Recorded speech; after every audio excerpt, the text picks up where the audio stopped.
หันสอยเฟียงไงนะปุยอมเรากับผู้ร่างขมาดานตะกะอวเจียโลเอติงอดโลจนข้ากตูนะกันมาบักอันนี้ข้าเตียงติตูเตกาMC ยันเราเรียนนะกันเปลงเจ็ดส่วนตัวนี้จนกันติฟูโมกันติส่วนเสียหลักเจ็ดตัวนี้จวนดินเจ็ดที่ฟูตักเทเราเร่ง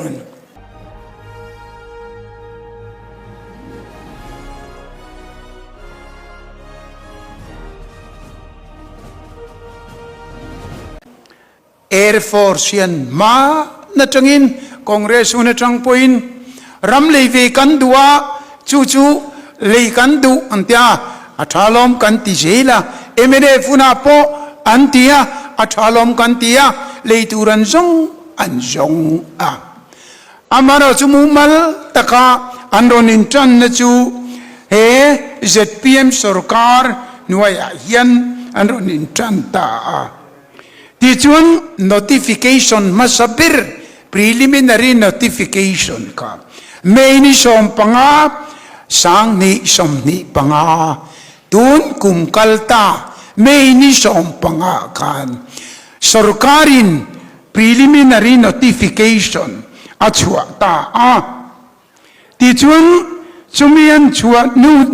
ชัวอันรำเลยนตัวอันรำลากนตัว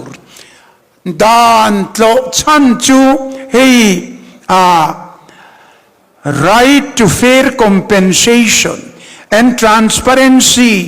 inland acquisition rehabilitation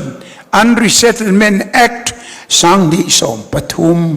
อินเดียรัมดานเฮมีพาร์ลิเมนต์เซียมโลชันยันอันรำเลยตูรักาอันนั้นจงอาสุรการิน notification อันชัวตา ZPM สุรการกันจนอับุลนิคุมากันไออินจันตาที่จวนจุมิดานะจวนพาร์ลิเมนต์นดานันเสียมเอกจากกันมีปุยขามีอันรำเลยนตูร์เชเวลค่ะอันเลยอันมันโดนหุนะงงทะโลขามีเตียกันอับุลเจงเตมีปุยะบวยทักที่ละอมิน social impact assessment มีปุยะอังงตูร์จิรมาสักเงยตูร์ที่ด้าน social impact assessment ขาด้านกันเงยตูร์นี่อติที่ชวนจู่ในตะลวินมิโซรัม State Revenue Minister กัน Social Impact Assessment เฮมี notification เลเฮมีที่อัตุลลเวอัตยากันเชลมักไม่จู่หันไงทูละเฮลายาZPM Minister Pakatina Parliament dan siap ka atul love ti ngutsi kan ni reng motion dan soma pea apariat na irutura ni lauti ka chul kan tivak love lauti vengut Parliament dan siap ni heta ZPM Revenue Ministerin chul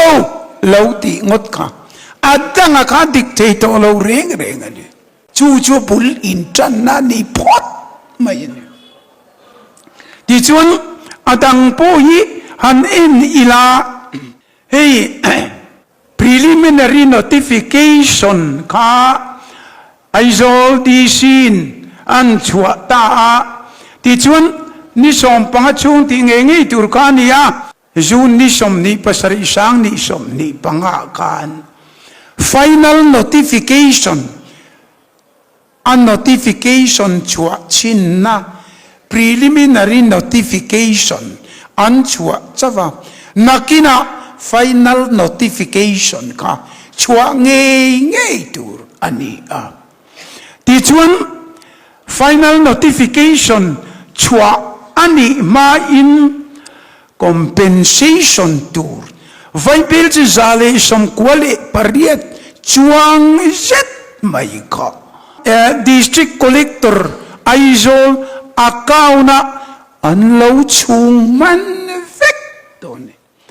chuwangin adik lo lutuk ani katakan anan riat chen chun July ni som ni pakhata sang ni som ni panga a record khan chief minister in ama ni in compensation chu sem ngal thei ani ti July ni som ni pakhata a approve na a omkha atu ni som ni pandia final notification at chua chau atlai deu he ta puisa anda victo nuwa final notification at chua chau final notification chua nuwa thil chu process tur kha ania ankal khal tir vek an poisa don turan man mo lutu ania ti chuan July ni som ni palia ni nuwa a poisa zong zong kha vai bel chi za som ko pariat kha an sim tan tania ti chuan chung zong zong chu dan kal mai final notification po achua main poisan chung lu ta final notification rual kan amadun an sim zong zong main kan mak pa pajamat le ulal chunung atewin thingan zai dona ar kan tui deu mai chun chomea an funa anan theng lim chulal chunung an e chak tal tu kwa pajam ngange momani nei da kan omring le ngam ko nei mai lo le tia ni khopalom le tia an khen lima thing zai ma hutin chon fa ka an chomear kan jong jong e zo veka an puar lutukan muring ring ot kan unau te po hi chofa khun pon ngak lo ken lima an ar kan an e zo wal vek ring ot man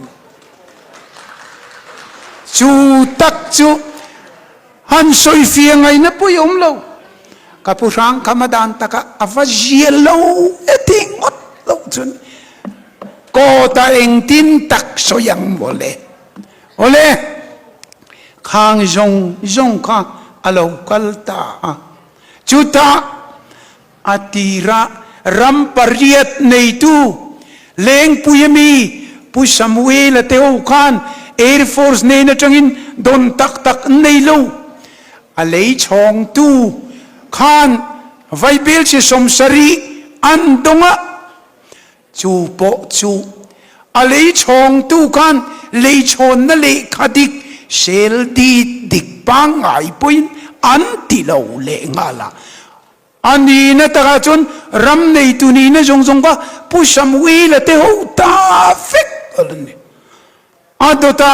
pu minga khan hei chu kanin le lom tin sel di dik lovin vai bel che som sari an donga eng tin nge don te ani ram nei tu po ni si lo antia heta chun kontraka anin pe chong ang devin power of attorney an pe lom puminga ne na antia ani chumi chuni ta sela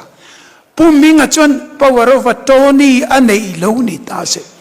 ando ta vai bel che zale som pasari dong tu puhin rietin ingat ton ringot ani kan power of attorney ape chong le alo andi hena nei to lo re pe chong te na ka nei to lo re reng chu wangin thil dang ka dan akalem dan aniem heiti dan turem ni ti an ngai tua man to lo an ar kan fun ringot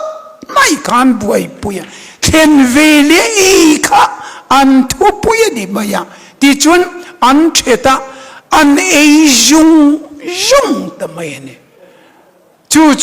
tuna local chota hi ani a chu wangin nakina kha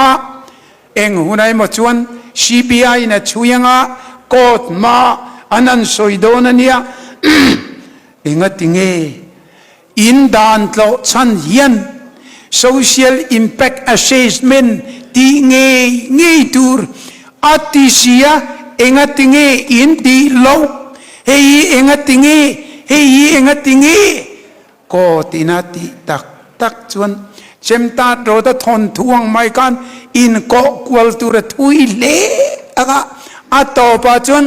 a chan nom chun chu tuya min chiale kadang bim be manga me min role ka sen vit ang ten ti mai lo pe chun dan tlo chan tur tak ka aum tol mia lavania chu abul chan nani kha tuna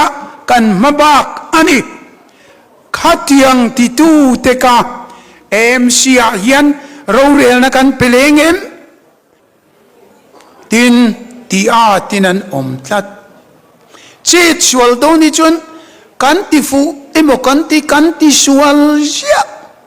budget session zoa in than anantia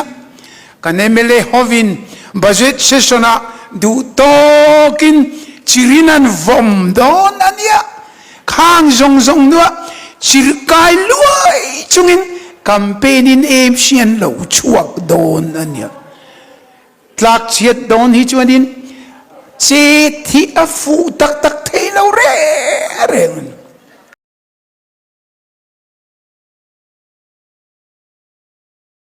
in leng pui airport kan soi maya member tam takin kan soya soi lo atra a leng pui oram le zo khamo hemi social impact assessment exemption ron pek chung chang kha dem takin kan ron chua MNF sarkar khan tun tram ral ta chung khan exemption hi hoi za som ni alo pe to a Home Ministry noya te Defense Ministry noya te alo pe treu to ni kha ka soi selang lo ram ven himna le thil poi mo chuan exemption min di la dan in pek thein dan asiam thlia ka acquisition act atoi jogin soi mai la section 40 ate section 9 ate aum veka katiang khai sarkar ma sa point tu la tia lo pe ni ma ka suk de ma ka suk soi selang lo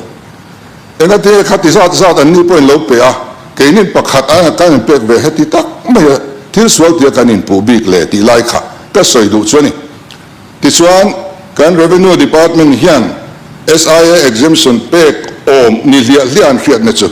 sarkar ma sahun laya he rami berenland thale ramani thil tro po om lo mi fing chen po nom lo an ti wang ni ina nei tu hi record zong kan ena nei tu dik tak chu boi tu om lo ni ti kan chiang ti lamin an the lo wangin katian khopa sarkar ma sana lo en dik to nu ate chuan enga exemption kan pek lo bang ani pen khaza dan pelo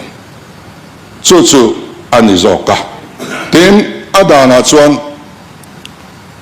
aram man te khang zong kharet te kha preliminary notification chuan nuati turasin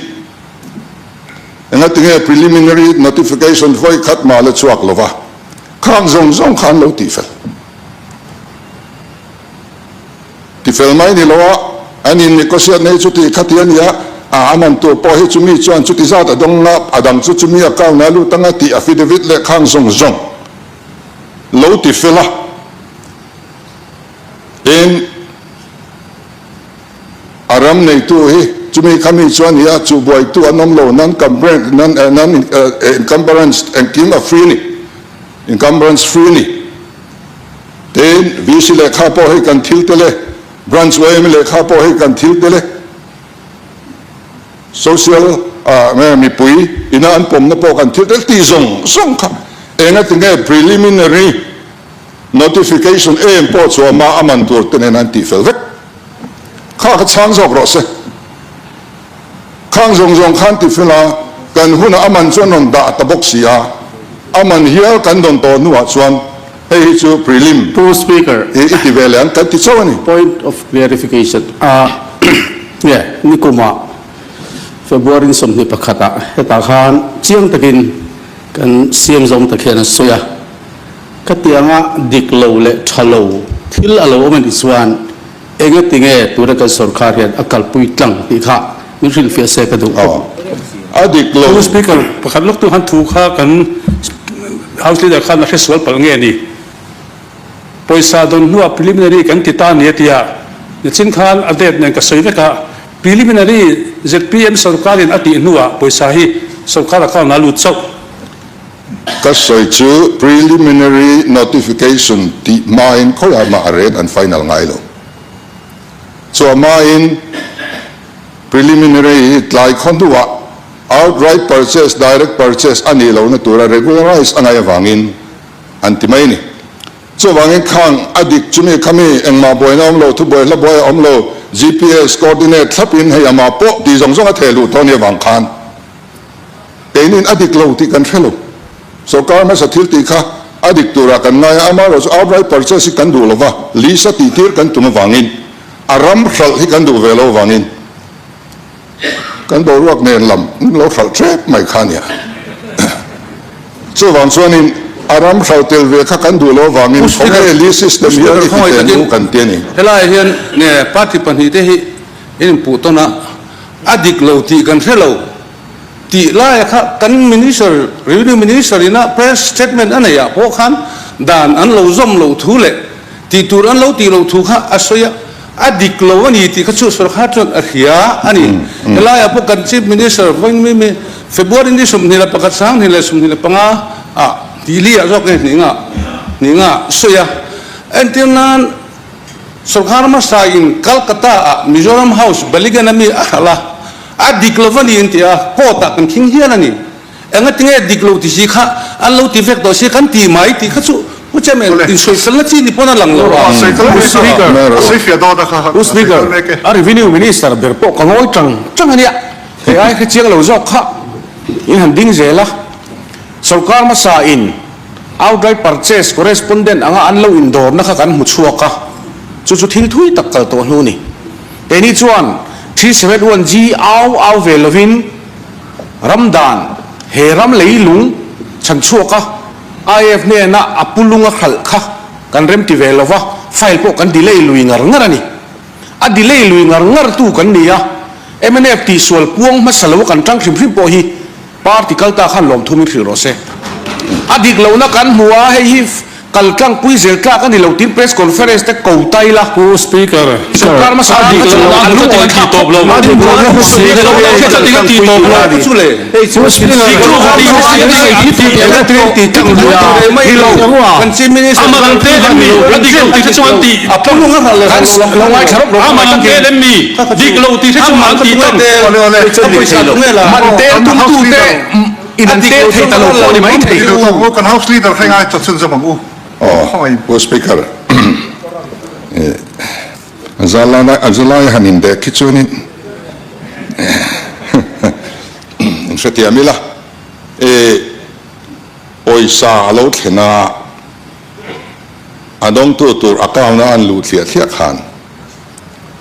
Aram nei tu te khan karam man hi tel veni. Anon tia kami nu khan anon complain tran chawani.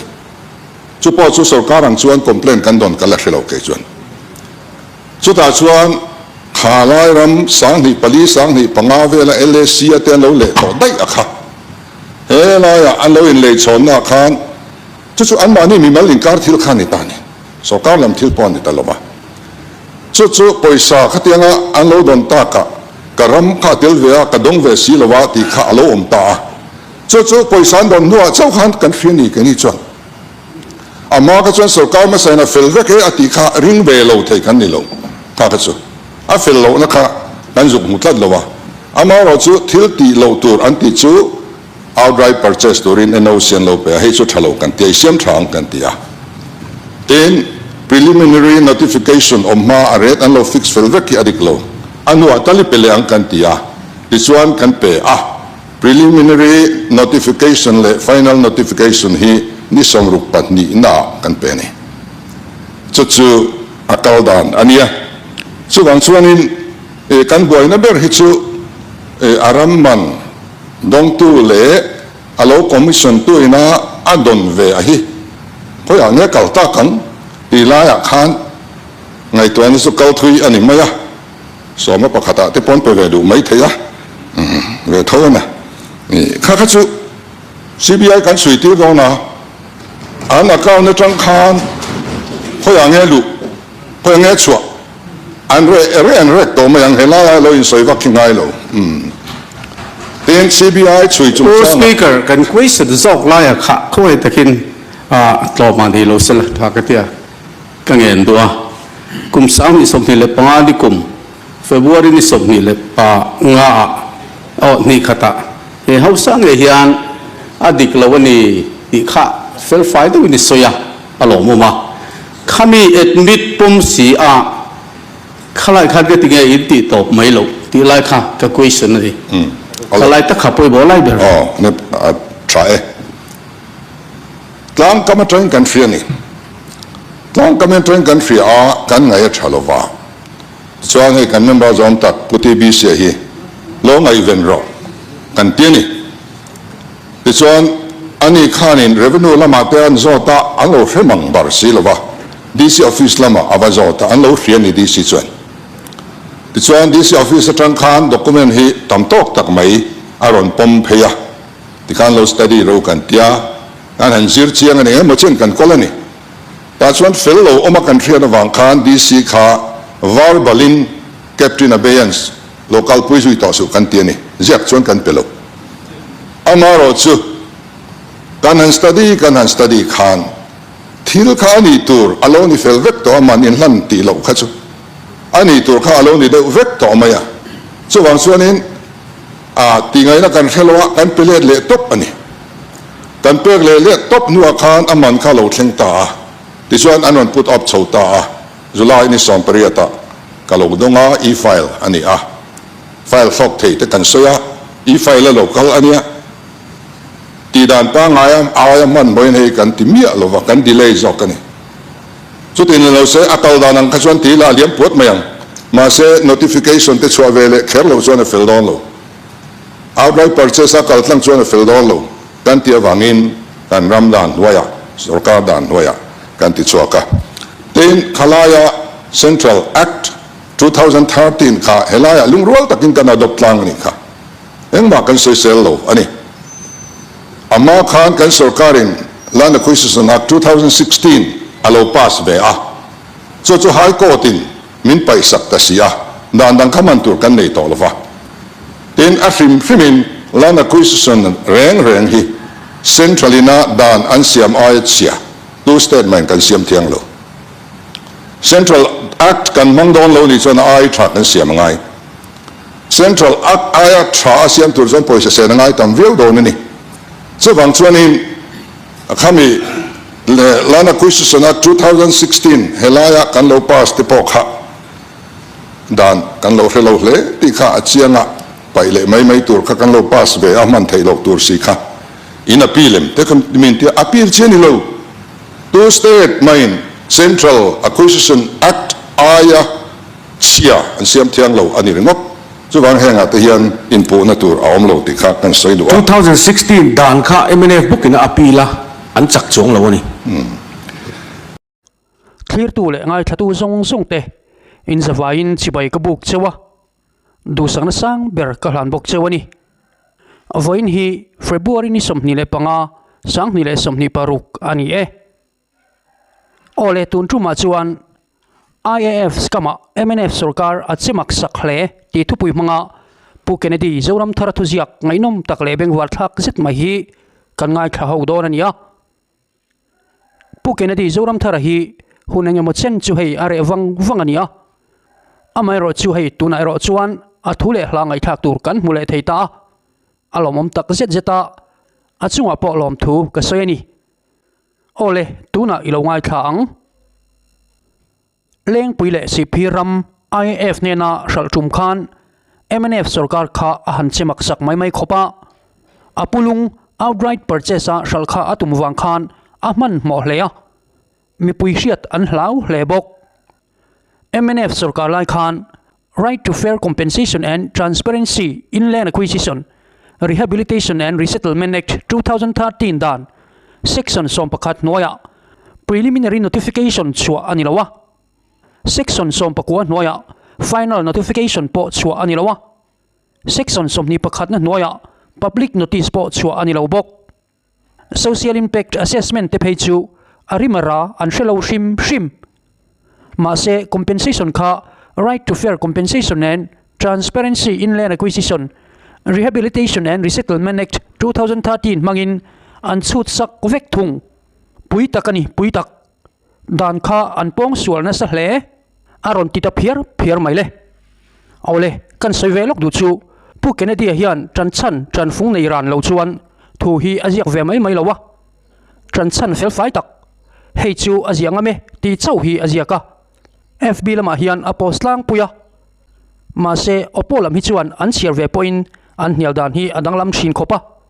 atlang puyanga chuan an changam te chiam lo ani tin an ngai ven tak lowa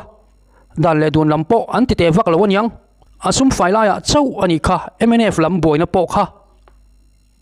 MNF hunlaya compensation an chut sakna document chu a hnuayami hi atia a document hi screen a khan kanon tilanga ngun takin in lawen don ania MNF kha la sarkar chunjom pheise chuan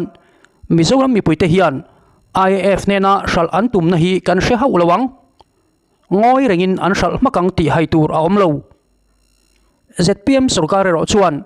preliminary notification te achua thaveka public notice achua compensation award te asiam vek nuwa compensation hi ram nei tu le a representative te akauna an deposit vek thung IAF hnena ram shal tum tu MNF te hian kha sum tam tham lu tukha an hun laya a chuak talo kha an oilu tuka an thin rim lu tuk hian an la zui ngat ni berin alang an ril ruang lek putura ZPM shwai tu te hi an ngai tlata wangin mantrang ai veturin an ring mau maya an pam hamle rin omlo lu tuk wangin midang zong hi an ril ruang lek puturin an ngaya an ring helfai vek ani bere IAF ramlakhi MNF ho hian an soi thui pau le an hun laya dan be chan om mi alwa shal an lo tumru na kha alang chiang tel zoka an soi tam pau le an mani mong an lim sang tul zok ti hi an the thiam phachak lo eng le khole kum sang ni som pakole sang ni som ni pathum inkar MNF sarkar laya IAF nena leng puile sipiram outright purchase na tura an boipui dan zong kha engdan noya nge ma an lak MNF sarkar chung khan sum kha lo pe chuak vek se engdan noya nge ram shal na man kha an pe kang MNF ho khan min han chang te u ati mia maile ole khati zong khan ya zoram mi puiten thudik kan shina tura thubeng war thak tak mai min chop chua sak tu pu Kennedy zoram thara chunga thinlung le ti tak zetin lom thu ka soyani ole kan shiat thewangin apulunga lo salmak tumtu an yawangin MNF hi la sarkar chunjom ngat sel chuan zoram mi puite hian leng puiram IAF in an leiti hi kan shiat arin om lawani atiani MNF sarkar boina em pakhat chu IAF in ZPM sarkar nena leng puiram man aron thuna ZPM sarkar chuan anei tu dik tak nena apele ngal maya anei tu dik tak te nena poisa an pe te kha MNF lam khan an ring lel em mayani kha anei tu dik tak an pek to ber chuan enge an boi vak na chan tur yang le kan ti chuan mantrang ei tu jing akhan an telve ani mailo mo ti kha arin theitlat ani January sang ni som pariat atanga October sang ni som ni pakhat in kara hian heng ram chevela hian ram in le alo om to em register sale deeds adang alo om to em aom chuan ron furnish ron la ti kherani an fiam khor khom maya ti chuan an juk pe thla a chu po chu mi som pathum an ni a chung zinga chuan khati lai kan minister Dr. Lal Thanglia na le anupui le afapa te pani po an telani sum hian mishing hi alovati atak em tirau khati khopa dan be chan po om mi alwa aru karala hral tum tu te zokian zoram mi pui te mit mei an veng do na mo kan lo tia ma se mi pui za pa na nei mi alovin an thil ti te nom tak te kha an mani nge in an hai chuak ati lo thei lo wa mi pui te min za ai lo tu MNF sarkar te hi mi pui te hian kan ngai sang bik lem lo ani ti hi an shelo ni in alang boka chuti chung chuan social media po zak map lawin an la post school reng pe ani ole eng po ni se heta kan lo soi vak hian kongro asutam thei to lo wa ro real na sang ber assembly session CBI in hemi chungchang hi chu an chui tur thu soi chua ani to chuti ro le ro chuan pukene dia zone le aron soi chua te hi zoram mi puite hian kan hriat vetan apoimo hrim shima apong apuin ZPM hi an dem ve ngota dem na tur hi pakhat ma anom lo leng pui salna MNF ten an lo salna man kha aram nei tu te hnena fel takin an pe vek to ZPM chuan boina tur an nei to lo ani amai ro chu MNF hian engdan mangin nge engdan nuai nge leng pui le CP ram hi IAF ten ei hlen wang na tur outright purchase khan ma in lo lak ti le engdan nuai nge khuram salna man le mual kha in pe kang ti in pukene dia chuan zona poi mo tak azot ta ani MNF lam hian chang thei tak mo kan lo thiranga ma ni thil ti sual lian em midang te ti sual anga lantir tum tlat tu te hi thang thar generation thar genzi te hian an ngai sang to lo na samai sia khai kan lo ti palani han ti mai sila zoram mi puite mit muah hian amoi jok tur ani veinen nima sila chutiang lam reng chu an hoilo na samai sia heng mi te kuta ram shwai na hi kan la pezel dua kan lo la support tral dua ni chuan an ni thiam lo ni lovin mi puite thiam lo liao ani toang ole khati zong kha tun tuma kan ti thei chu lo ni le ta thir tu le ngai thatu zong ten khongai takin comment section lama in mudan le ngai dan te min lo taran sak theu turin in khongai na ka nge na ni like comment le share te tin min subscribe lo te point min lo subscribe theu turin in khongai na in tran puina ka ngen tak meu ani